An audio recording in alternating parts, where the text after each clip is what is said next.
তো গাইস আজকে দেখো রিহুর জন্য এই চেয়ারটা কিনলাম। এটার দাম নিয়েছে 100 টাকা।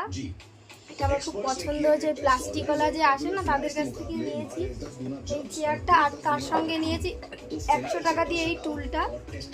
এই ঘরে আমি কাঠের টুল ইউজ করি না, কারণ এই কার্পেটটাতে দাগ হয়ে যায়, কেমন হয়ে যায়। এই টুলটা খুব মজবুত, মানে খুবই শক্ত, একদম ভারী। আমার ওই বাড়িতে যেটা আছে সেটার থেকেও এটা বেশি শক্ত। আর চেয়ারটা কেমন হয়েছে তোমরা জানিও। 100 টাকায় মোটামুটি, মানে রিউর জন্য ঠিক আছে, ও দুদিন পরেই এটা ভেঙে ফেলবে, তাই না বল? ওই অত বড় লাভের চেয়ার কিনেছি যে 5 বছর বয়স পর্যন্ত বসতে পারিনি, সেই চেয়ারটা ও ভেঙে ফেলেছে।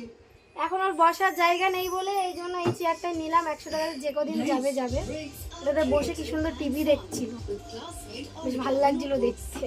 এদিকে আসো, ট্রলি হাতাতে গেছে, আসো এদিকে।